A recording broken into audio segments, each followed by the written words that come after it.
be dementia, it could be Lou Gehrig's disease, it could be any one of those things. We grieve the person that used to be. We grieve the person who at one time was fully coherent, fully viable, able to do a lot of things, and at this time cannot do what we thought they could do. And we grieve that. We feel the feelings of watching that person leaving us in front of our own eyes. Not that they're dying, but we're watching them, their life change and losing the ability to do a lot of the different things they've done in the past. And a lot of times we sit there and watch this and wonder, what do I do here? How do I handle this? And one of the things that I found when I was going through this myself, and like Kim said, I've done this 3 times already. I had to literally take it one day at a time and just enjoy the day that I had with that person. And I had to learn how to accept help too. But enjoying the one day with that person means that when I get up in the morning, I don't think about the next day. I don't think about the next week. I concentrate on that day, making the best of the day with that person that I can. It could be sitting with them and just having a cup of tea with them or a cup of coffee and talking with them and just being there with them. And sometimes it's just listening to them talk, listening to them share, giving them the best attention that I can at that moment. I found that when I was caring for people, a lot of times in the beginning, I found my mind going to the future, and then the panic mode would set in and I'd start to get overwhelmed. And I had to learn to stop that. I had to learn to pull back and just take it one day at a time. I was sharing with Kim that back in the late 90s, I had to put my father in a nursing home after he had a major stroke. And that was tough doing that with my dad. It was tough putting him there and watching what was happening to him. And then in 2003, I had to place my mother in a nursing home. I moved my mom from Philadelphia. That's where I'm originally from. And my dad was in a nursing home in Philly at that time. But I moved my mom here to be with me because she could no longer take care of herself in her home. And she needed somebody to be watching her and overseeing her daily care. And then in 2003, I had to put her into a nursing home because I realized that I could no longer keep her at home. The different things that she was doing and things that were happening, I knew that I had to take the step. And I ended up placing my mom in a nursing home. And my mom was in a nursing home for 17 years before she passed.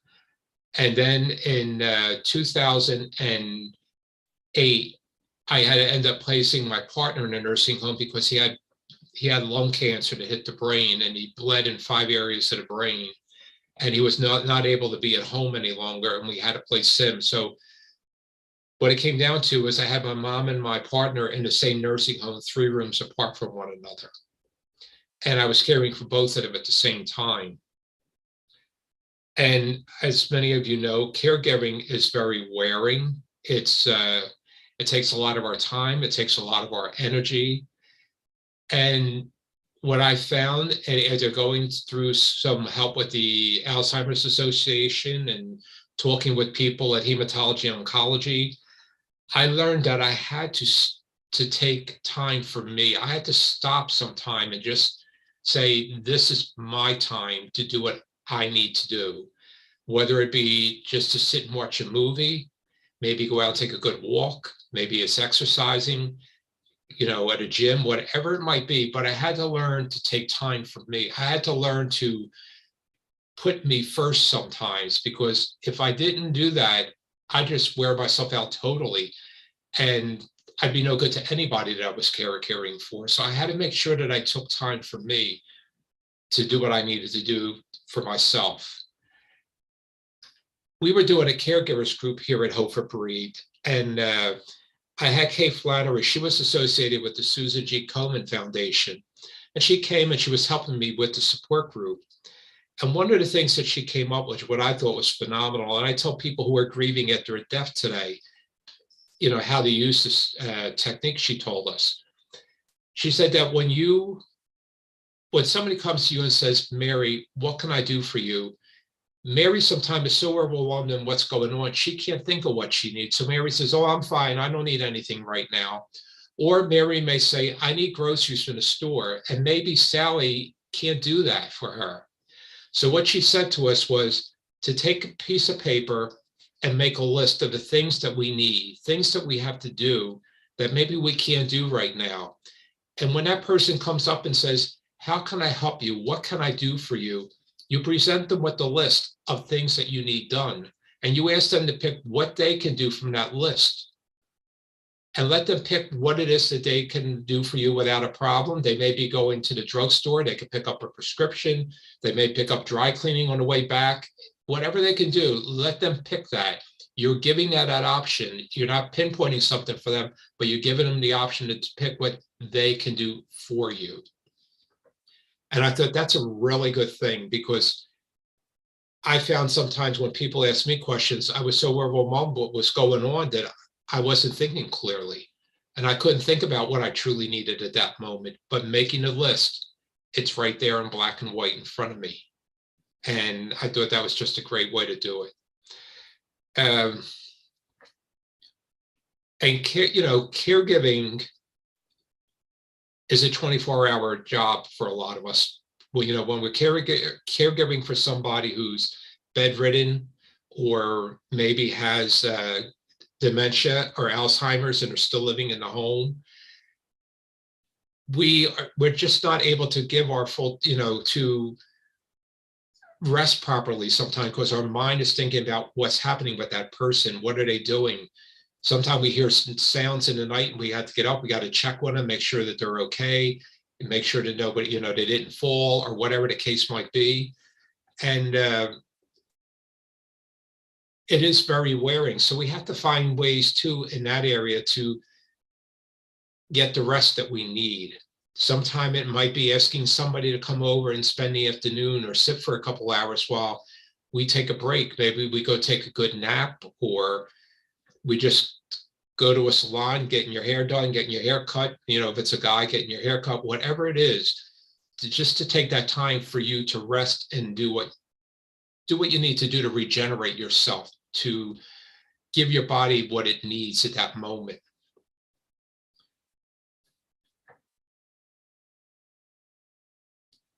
I found that when I was caregiving, there's a lot of things that we have to do. There's a lot of decisions that had to be made. And one of the things that I found that helpful for me was when I had to make those decisions is to sit with people who were familiar with what was going on, people who were experiencing the field of what I was going through, whether, if it was my mom with her dementia, it was calling the Alzheimer's Association and talking with them and getting suggestions for how to handle certain situations. What do I do when this happens? How do I handle these things? And with my partner, it was calling the hematology oncology and talking to the social worker there and getting suggestions for how to handle situations when they come up. And I just found that to be very, very helpful, because sometimes when we're caregiving, we're not thinking clearly, and sometimes it's good just to run it past somebody to get their input, their knowledge, because they know the area, they know what's happening, they understand what's happening with a cancer patient that maybe I didn't understand at that time. And at times I found just giving myself the time to go sit and cry. There were times when I would come out of the nursing home from taking care of my mom, and I would just sit in the car and the tears would come, because I was tired of fighting with the nursing home, fighting to get the proper care for her, and just sitting in a car some nights and just saying, dear God, I don't know how much longer I can keep doing this. And expressing how I was feeling and allowing myself to cry when I needed to cry. because we are watching something happen to a loved one that's very hard to do. And when you love somebody as much as we love our loved ones, it's not easy to watch somebody deteriorate before our eyes. And we have to have a way of letting it out. We have to find a way of channeling those emotions in a good way. And if you can find a group where they have caregivers, for caregivers, where you can go and talk about what you're going through, talk about what you're feeling.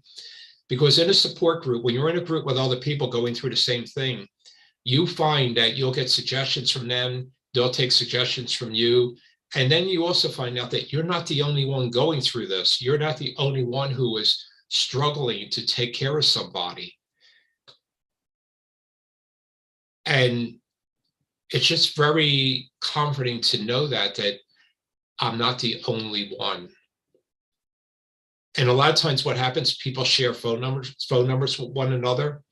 And it could be that maybe sometime you pick up the phone and you may call Mary and say, Mary, you know what, can we take, can you get some time this week and I'll get some time? Maybe we can go just have a cup of coffee together and just talk. It's just getting that time for you to take care of you. That's the most critical thing I can tell you when you're caregiving, is make sure you take time for you. You need to take the time to take care of yourself. And because if we don't take care of ourselves, we can't take care of the other person. We've got to make sure that we're in the right frame of mind, that we're taking care of ourselves in a healthy way, we're eating properly, we're getting the proper rest, the best that we can at the moment. So right now, what I think I'd like to do is just open it up for any questions or anything you may have.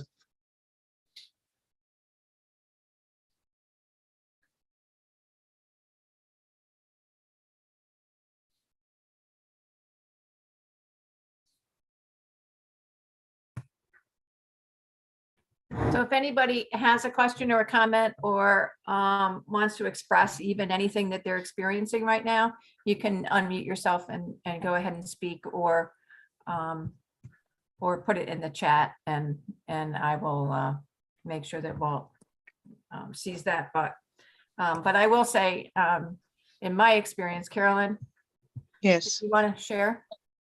Yes, I do. I just came on, so I was just listening just now, and grief is so natural. I mean, who wants to lose a loved one? Who wants to go through the process? Because I can remember when my parents, especially my mom, we were very close. So when she passed on, it was hard for me to adjust and get back into my life.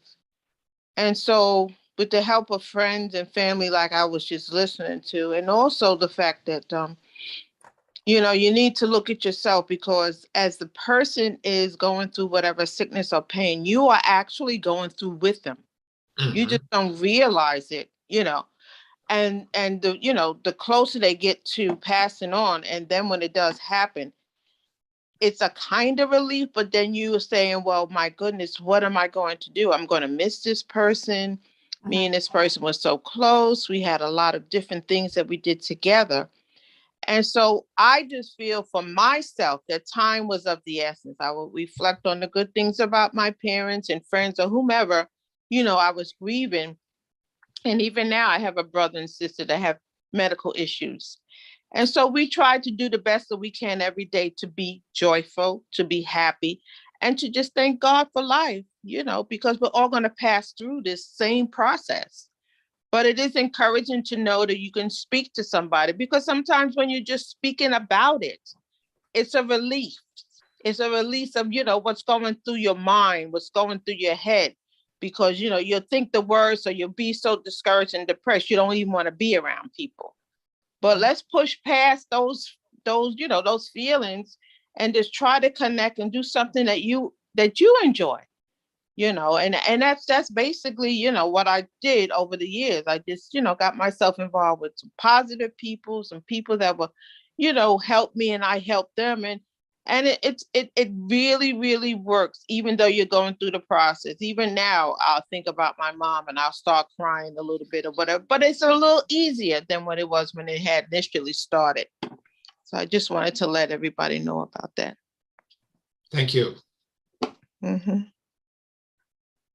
Yeah, I think from my perspective on that, this is Kimberly again. I should probably put my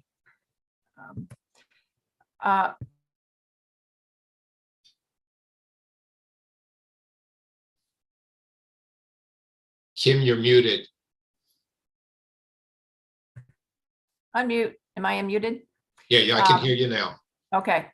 I just felt as if I was holding my breath for so long, for maybe a year or a year and a half, like holding my breath in anticipation, waiting. So I know I was experiencing anticipatory grief. I don't think I really knew what to do with it. And I would try to find joy in a day, and maybe not joy, but something to be grateful for. But it's hard to do when you're in it. I think it is important for caregivers to remind one another, like we're doing now, of the kinds of things that you can do like that, like finding something simple to find joy in a given day within that individual that you love, or something that you are grateful for in general. So that was hard for me, but I did find that. Lori, did you want to? Hi there. So thank you for this so much, Walt and Kimberly. And this is so reaffirming for, I hope, everyone who's listening to this conversation. I, like Walt, was caregiver for both of my parents. I had a sister who helped me, though. Our father had Parkinson's with dementia. Our mother had cancer. So we were caregivers, and we got to see that process with both of them. And it's a difficult thing. We had each other. I truly appreciate, Walt, what you said, though, about talking to objective resources, because there are a lot of them in this community. And I recently started working for the Alzheimer's Association as a care services manager. So a little bit of a shameless plug, but we have a 24-hour helpline. So, you wake up at 2 a.m. and you're like, I got to talk to somebody. You can call it. We have care consultants who will talk to you about things. We have educational programs about, my loved one is exhibiting this behavior. I don't know how to deal with it. I have to have a conversation about they need to stop driving. I don't know how to deal with that. So the resources in this community, I think, are very rich. So I hope people do take advantage of them. And I think support groups, no matter what is going on in your life, can be a really powerful tool and resource, because it does give you that sense of, no one's situation is the same. And I have facilitated support groups in different aspects of my career. No one's situation is the same, but there are parallels. And to be around others and to be able to give each other advice or give each other support and know that you're not the only one. I'm not alone. There are people out there who understand, who can be objective.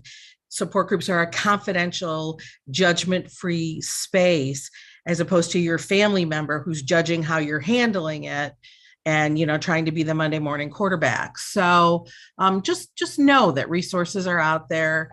And again, Walt and Kimberly, thank you for letting people have the space to hear this message. Thank you, Lori. Yeah, thank you, Lori. We have, we utilize the Alzheimer's chapter in Central New York quite a bit for education, Lori. And as I was saying earlier, we're beginning a series very soon about caregivers who are caring for loved ones with dementia. And I think it would be really beneficial. I think you guys do amazing work. Yeah, I'm really interested in hearing more. So I look forward to seeing the email about that. Thank you. Yeah. I also understood too, Kim, is that the Hematology Oncology Association out in Brittenfield, the last I knew, they were having support groups for people who were caring for those who had cancer. They have a group for those who have cancer and then a group for those caring for them.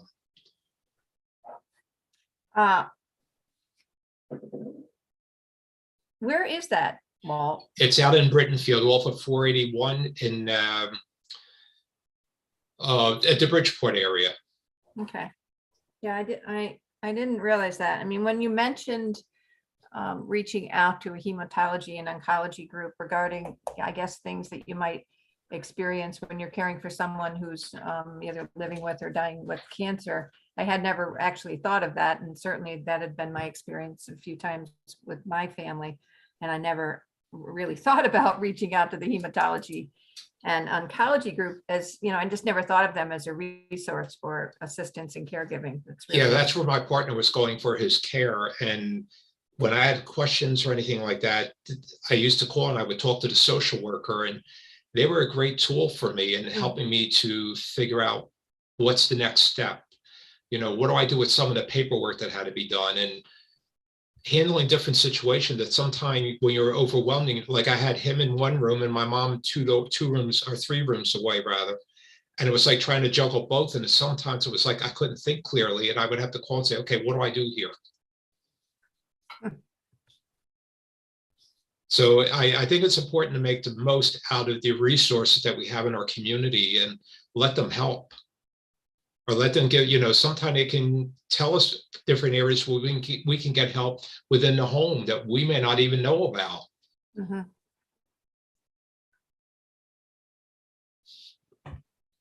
Yeah, it is really important because it's an overwhelming task. Yes. Caregiving, just overwhelming. And I know I supported a number of caregivers and who I know are living with anticipatory grief, and I don't know if you know, I think what you're saying is surrounding yourself with people that you can talk with. Yes, that's it. Identifying resources in the community that can help are really going to help address anticipatory grief, so that, for instance, in my case, where I would feel like I wasn't breathing, literally, like, you know, you were holding your breath, that you know, would be dissipated or helped with reaching out to the larger community of caregivers, I think is one thing that you're saying. You know, there were times where, for an example, there were times with my mom where she would come out with some things and I would answer her question and she'd get all upset. And I think, oh God, I said the wrong thing, you know? And so that's when I, you know, got in touch with the Alzheimer's Association and talked to them, and they were great. They just told me, you know, there are some things that you just don't want to answer because if you know it's going to upset her, don't go there. You know, and it was like, I would come up with, so she'd say to me, well, where is your father right now? My dad was, at that point, my dad was gone. He had passed. And I would say to her, oh, Mom, he's home. He's got a cold today. He can't come today. Oh, well, I hope he's feeling better. Tell him I hope he feels better. I'm like, okay, Ma, I'll tell him that. Because I didn't want to say something to her and have her getting all upset.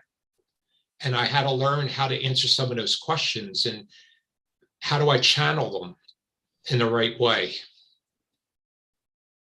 Yeah, hi, it's Lori again. Communication strategies, absolutely. Distract, deflect.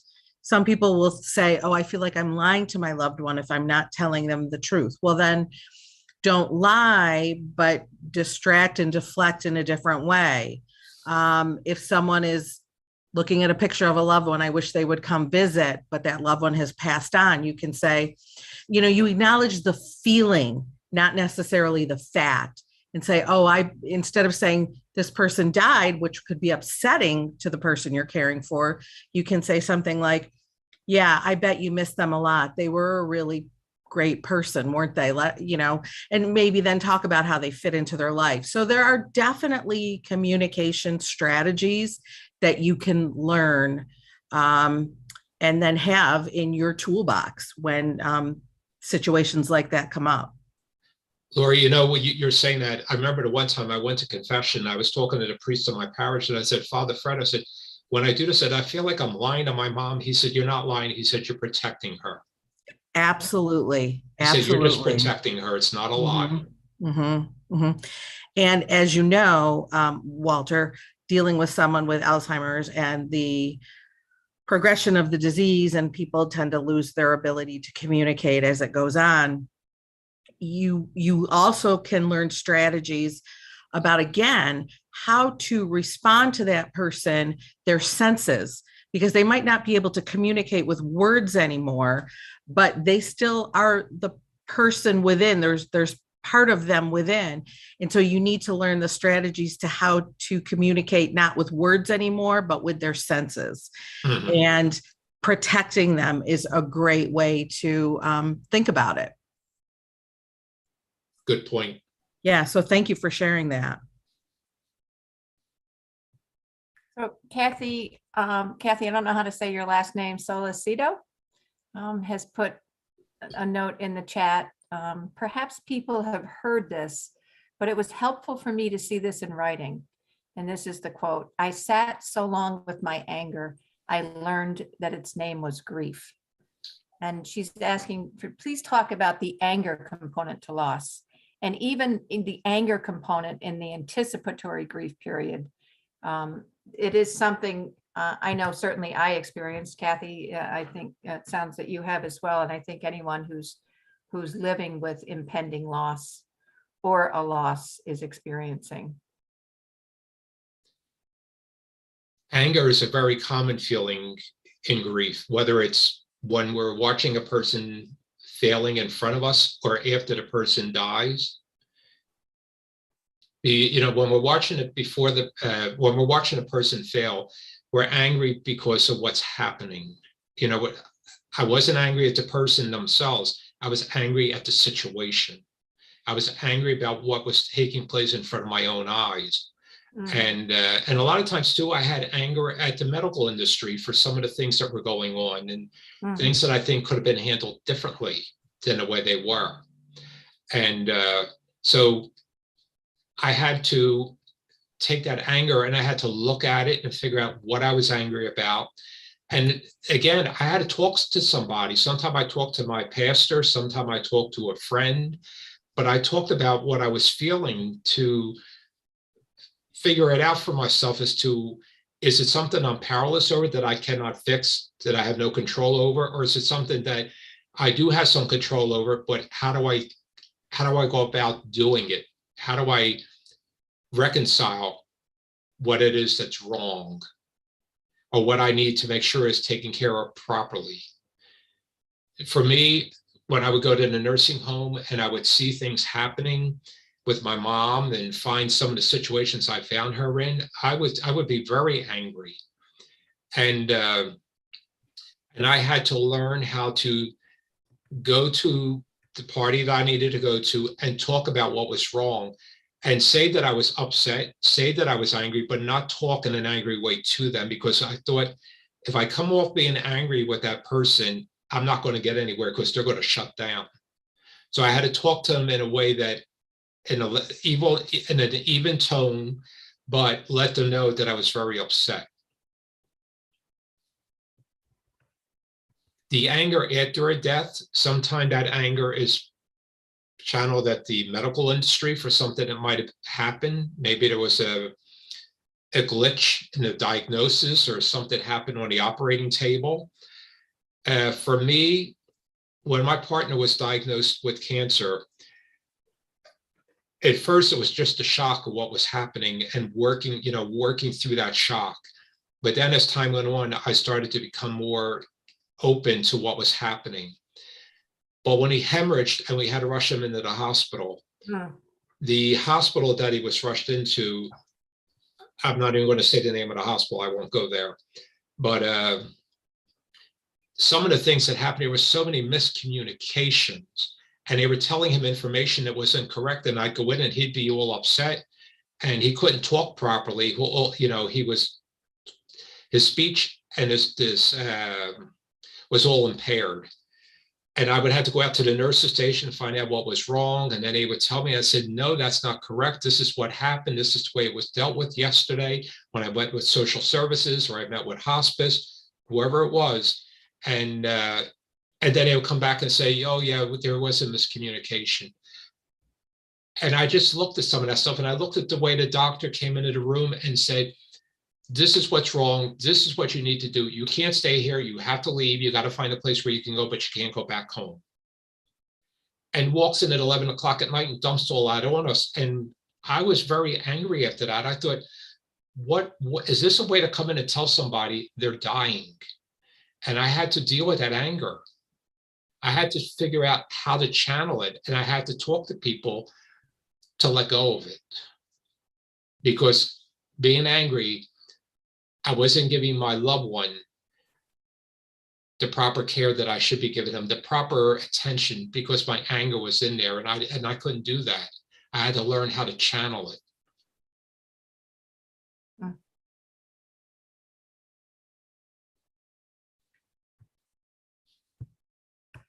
Maureen, also put a note in the chat, and I'm wondering if Maureen wants to talk with us a little bit about this. It's very interesting. She says, I also dealt with my mom's anger during her illness.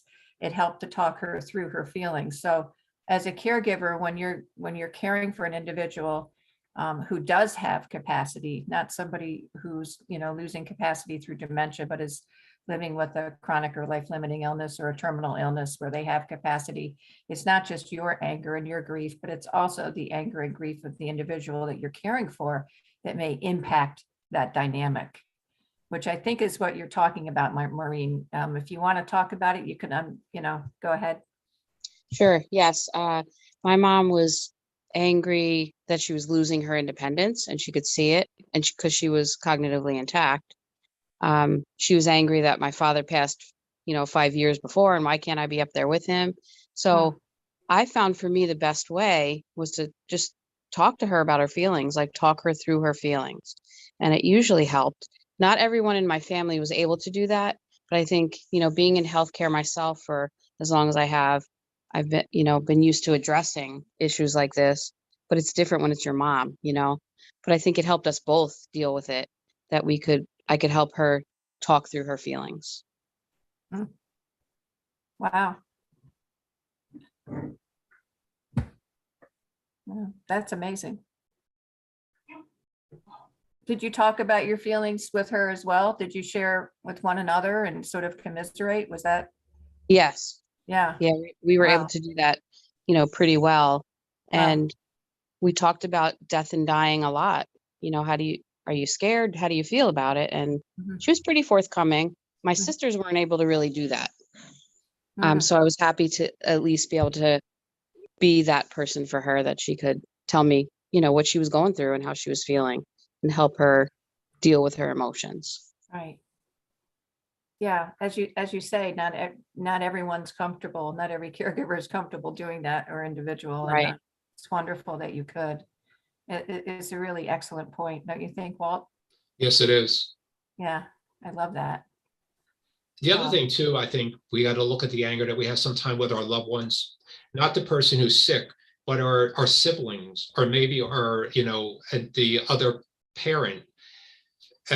What I have found when I had my mom is my sister. I love my sister to death. I mean, she's a great person, but she couldn't do what was expected. She just didn't have it in her to do some of the things that needed to be done.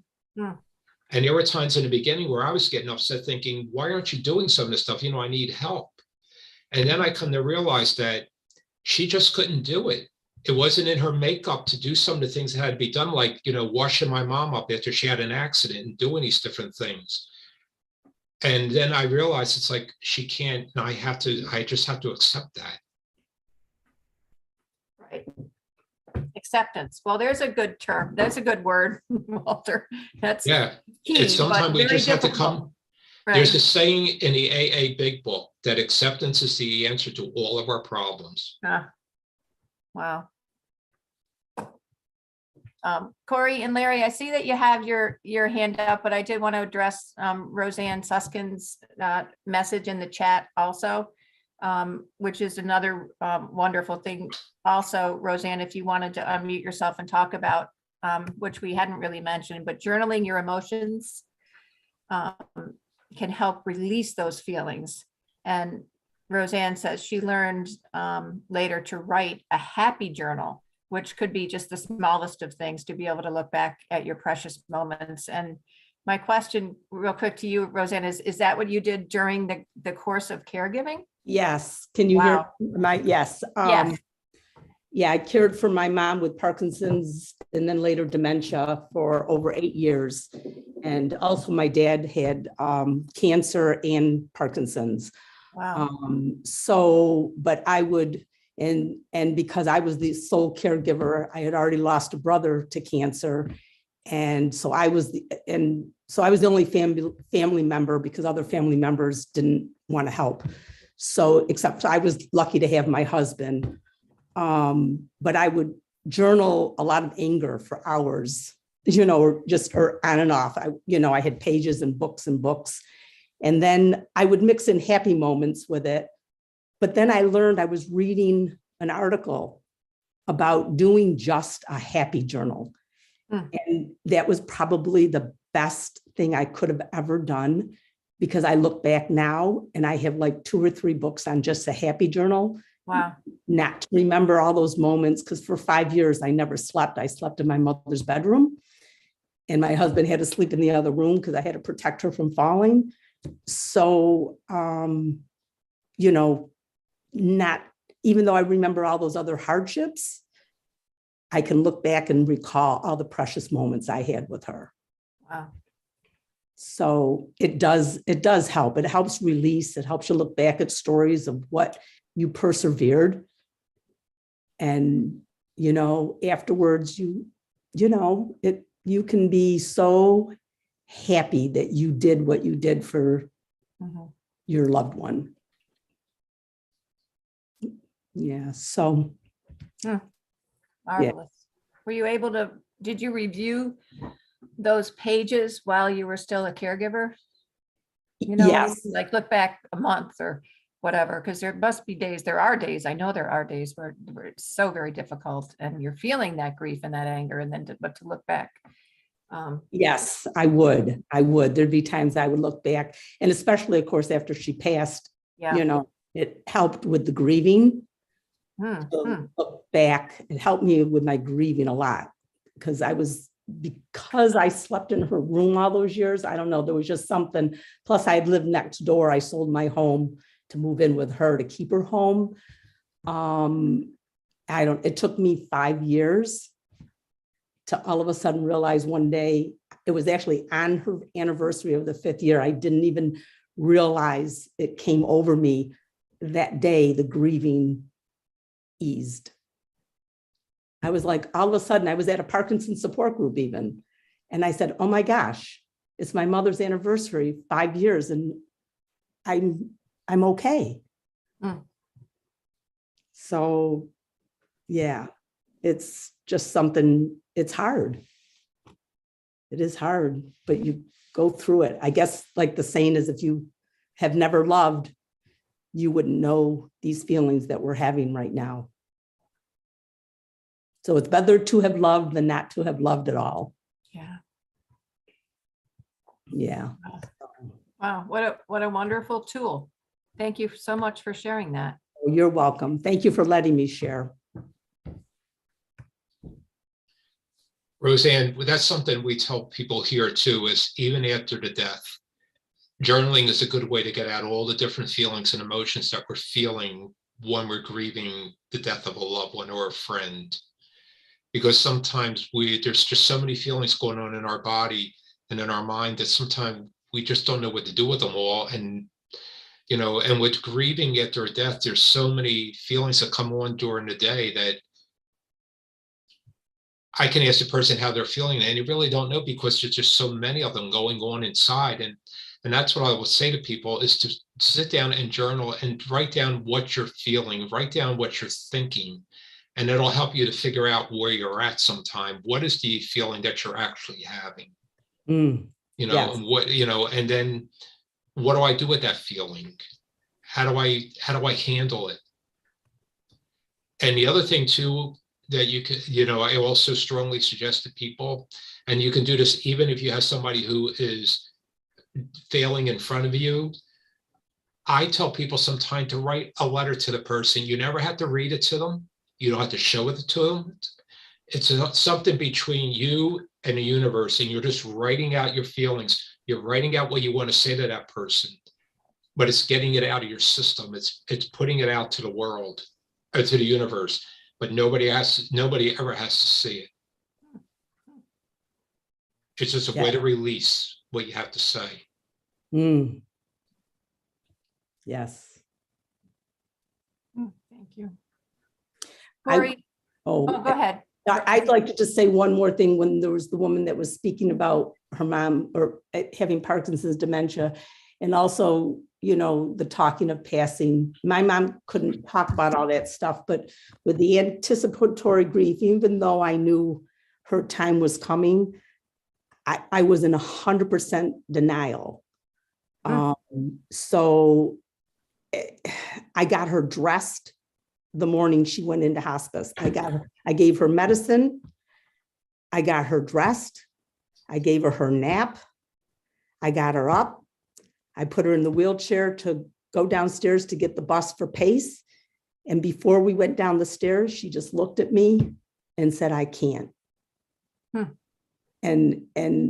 But just to let you know that, and I thought I was prepared. I did eye care classes for 9 years, day and night, all the spring, and I did support groups. I studied all about it, which was good, but just know that with this anticipatory grief, you can still have all that file. Right. So I just wanted to mention that, and it just, so don't beat yourself up over it, and it's okay, because that again is just loving the person and taking care of them right to the end. Thank you. Yeah. That's an important point too. What Roseanne said is to keep in mind that when we're caregiving, there's a lot of pressure. There's a lot happening and a lot that we have to take care of. And I think what's really important is to just keep in mind, we're all doing the very best that we can under the circumstances of what we're going through. And when we're doing the very best that we can't ask for anything more from ourselves than that. But I think sometimes we keep thinking we got to be doing more, we got to be doing more. And sometimes we just can't. Sometimes our bodies and our minds just can't take on a whole lot more. So we have to, we got to give ourselves a break in there and just do the best that we can at the moment. Right. Every day. And it's incremental, and understanding, I think to her point, understanding that you may be experiencing anticipatory grief doesn't prohibit you from being blindsided by an emotion. It's helpful, but in the end, it's sometimes you're just really never prepared, and you can be blindsided. But I love, Walt, what you say about giving ourselves permission just to know that we're doing everything we can. And, intellectually or emotionally, I know we all think, there's more to be done, but to be able to recognize that in ourselves and give ourselves permission to say, wow, I'm giving it my all. Marianne, I do see your hand up, but I did want to get Corey and Larry, if you wanted to make a comment, because I see that you've unmuted. Yes, please. yourself. Go Can you ahead. hear me? Can you hear me okay? Yeah. Okay. First of all, Walt, hello. Long time no see. Very Hi, nice Mary. to see you again. You too. And I'm really touched by what you're saying. And Roseanne, I'm realizing that we know each other, that we took eye care classes together. Oh my And- gosh. Yes, and I was, even in classes, I was stunned by the love between you and your mother. And Walt, I know in our talking, I've been stunned by the love that you had for your mother and your partner, you know, and the incredible poignancy and challenges.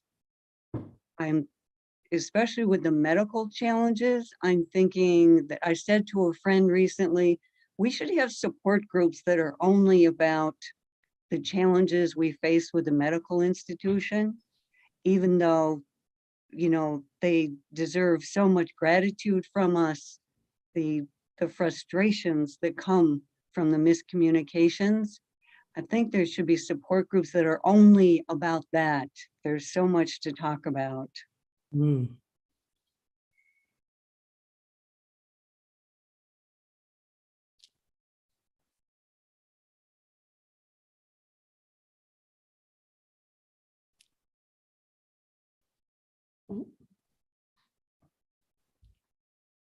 Corey, are you still a caregiver? No, I'm not. Okay. So you've been through the process. Okay. As has Roseanne. Well, thank you for sharing that. And Mary Ann. Mary Ann, you can unmute yourself. Unless you want me to.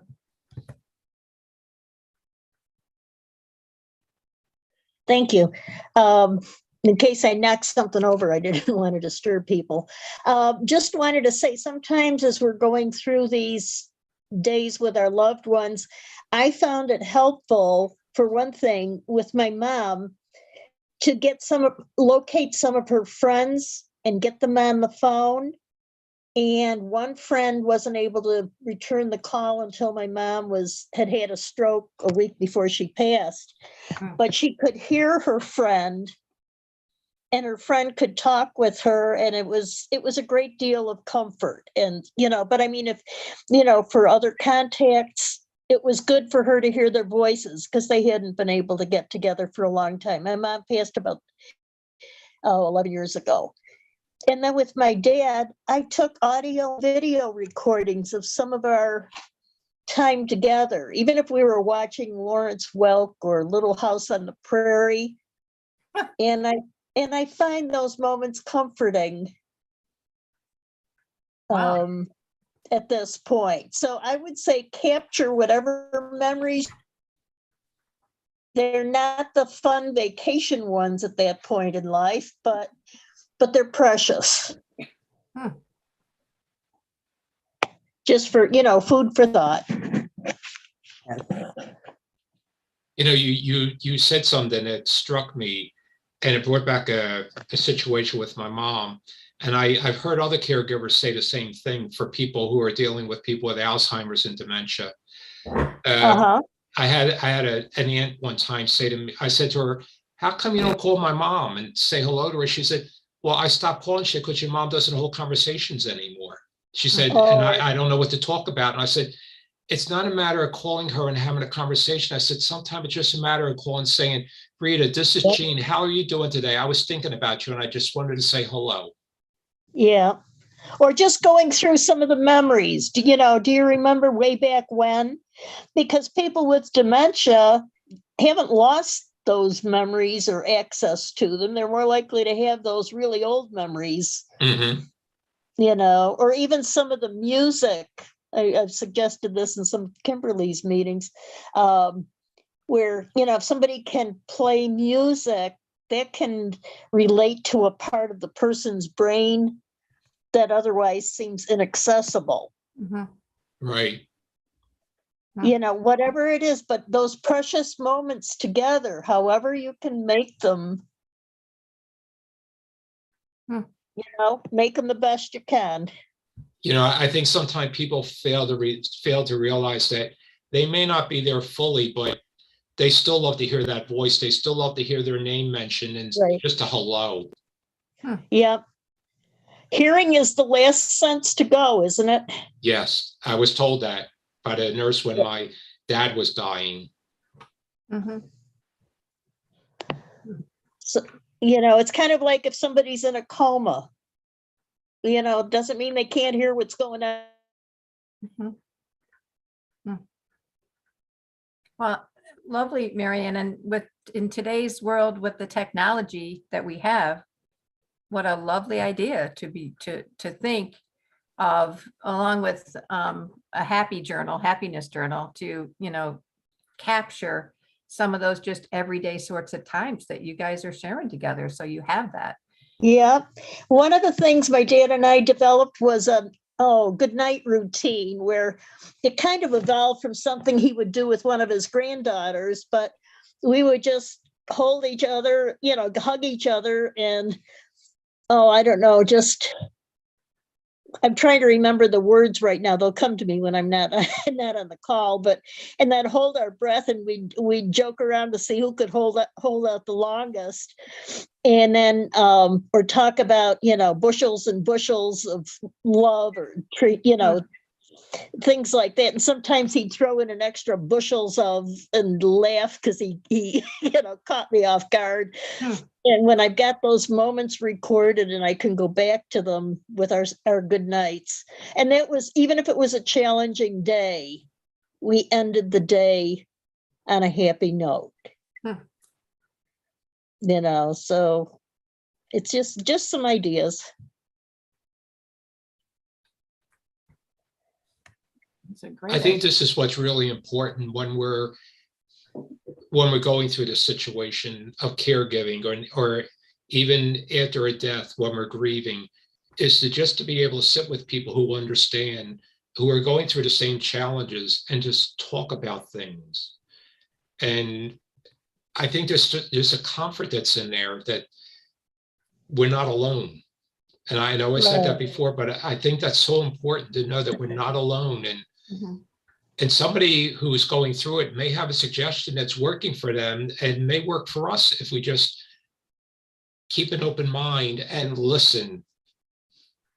I often tell people that call here for help, who better to talk with than people who have lived the experience, because we know what it feels like. We understand what it feels like after a person dies, how heavy the grief can be sometimes.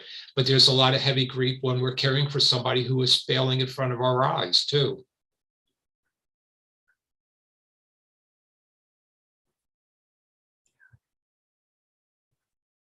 Carolyn, did you want to speak? I know you were unmuted before. Oh, go ahead. No, well, I'm listening to everyone, and it's really good to know, that people have someone to talk with. And when I was going through my grieving, this is many years ago, I really felt I didn't have anybody to speak with. And so, if you don't get it out, you have a tendency to keep it in, or you just don't know how to channel it out to somebody. But I'm listening to everybody and their stories and what they have experienced. And I can remember with my mom, she was such a happy-go-lucky person. And when she got cancer of the lungs, she went down, and she had other illnesses as well with the cancer on top of that. And we were very close, but it was hard for me to just get going, because at that particular time, didn't have all these resources. I'm not from Syracuse, New York. I'm from downstate, in the Bronx in particular. And so a lot of services wasn't available. And if there was, I didn't know about it. But it's just interesting that just talking about stuff can give you some sort of relief or comfort. And not only that, just knowing that your loved one is out of their misery and out of their pain. So it's a combination of so many different things. And what I do, even now, is I just pray. I pray and ask God to help me and strengthen me mentally, physically, and otherwise, because you'll stress yourself out, with things that you cannot control. But I am going to take this inside information back to Bethany Baptist Church, because I'm a member of that church, and they had asked me to kind of sit in and listen, to see what we can encourage people in our church to do, because, just about every week or so, somebody, I hear somebody passing away or whatever. And it's good for them to know, listen, you reach out, just to call the number or speak to somebody that's experiencing the same thing you're experiencing. And so this would be very, very helpful, because there's just so much going on and there's just so much death every day. So we need to know how to handle it to a certain extent from a natural point of view, and also know that, things are going to be all right in time. Things are going to be all right in time. So I really appreciate this conversation. It's really helping me to see, and helping me to say, hey, if I need help, I got a number I can call. People I can talk to that's going to, help me get through the process. Thank you, Carolyn. You're welcome.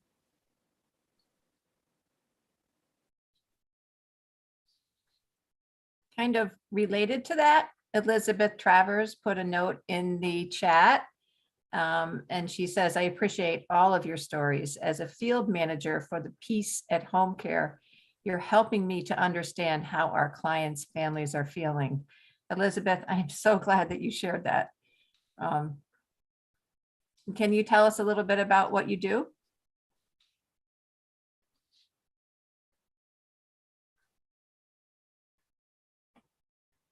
No, Elizabeth is not unmuted. I'm Elizabeth Travers. I'm a client and field manager for Peace at Home Care. Basically, we work really close with the families to navigate our clients' care and try to assist them with the changes. But I really appreciate you guys telling all your stories, because that's one thing we don't really get to see, because when they pass away, the family's kind of done with us. So I appreciate hearing how they feel. Yeah, and sort of understanding that they're feeling these feelings before their loved one passes. Right, that as well. Yeah. Thank you.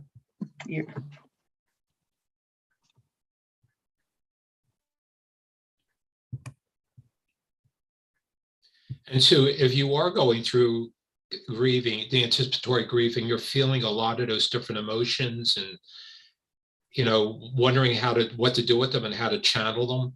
Give Hope a call, because there are people that work here who were caregivers who went through anticipatory grief.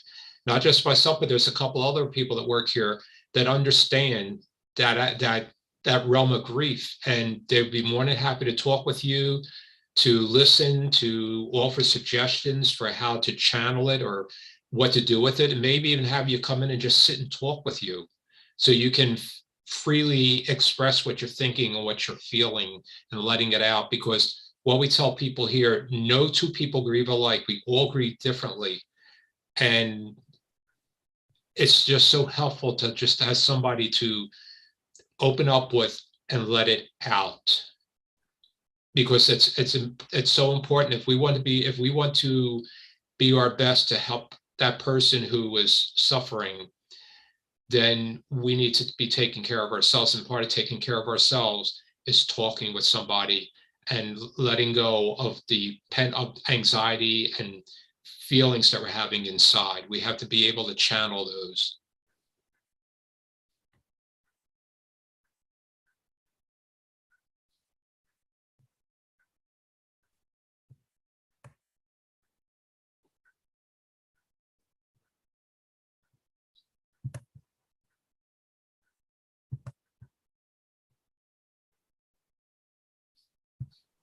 Thank you so much, Walt. And I will be sending out, a follow-up email after the class. And within that email, I will be providing, your contact information and contact for Hope for the Bereaved, which is just, I think, an amazing organization.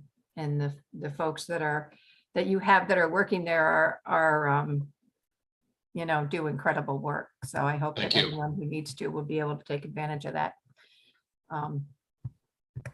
I do want to just say, also, Roseanne added in the chat, I think based on what Marianne was saying, that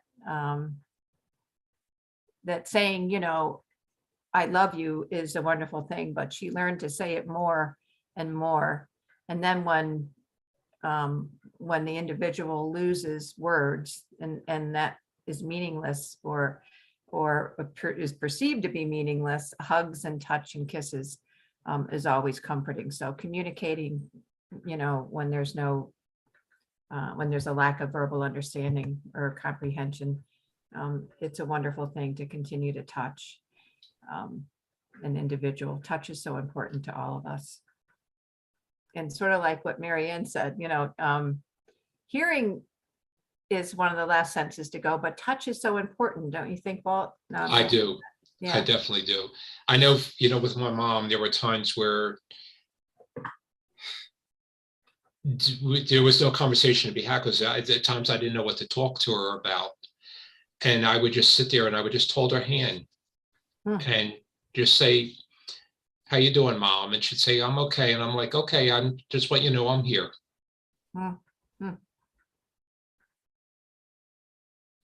Sometimes it's just sitting down with them and feeding them ice cream and just talking about old times. Like, oh, Mom, do you remember the time when we were down the shore and this happened? And, you know, I remember when we were down the shore and you did this, and we, you know, and start laughing. And sometimes it was me doing all the talking, but talking about things that from back in the time that I think she would remember. And sometimes she did remember. Sometimes those old things from when we were growing up, she still had those memories. And I'd like to say thank you to Lori too, and the Alzheimer's Association, because they too, for me, they were a great, great asset when I needed their help and guiding me through those times where I didn't know what to do and how to handle things with my mom. So thank you to them too. They're a great resource to the community.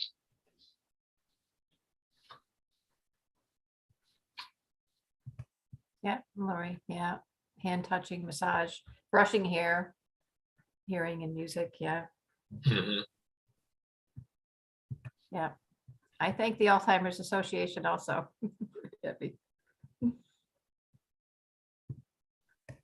Lori, maybe you'll be doing a class for us sometime soon. I'm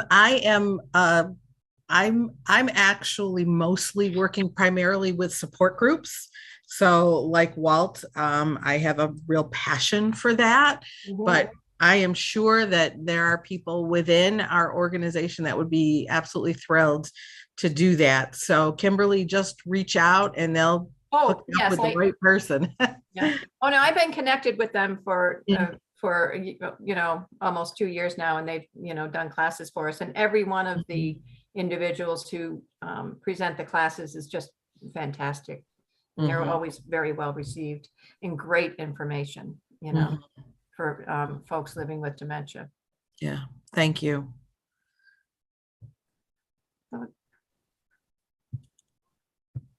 Anyone else want to share anything?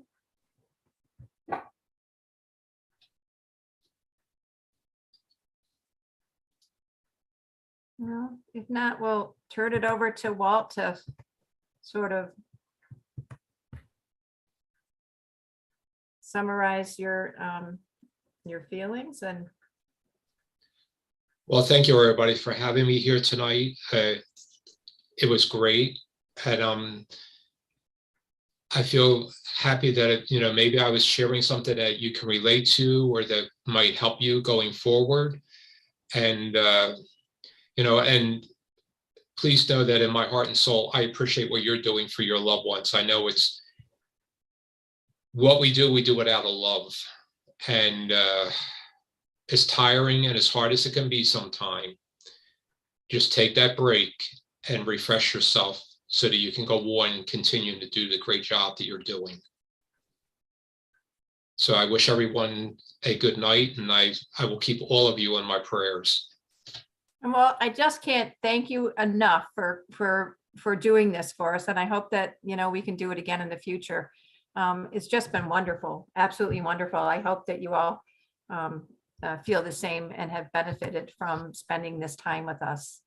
Thank you, Walt, again. You're welcome. Again. Okay. All right. So we'll say goodnight, and I will be sending out, as I said, a follow-up email tomorrow about this class. And then we'll also be, you'll also be alerted about future eye care classes. And, you can register and tune in for anyone that you think might be beneficial to you.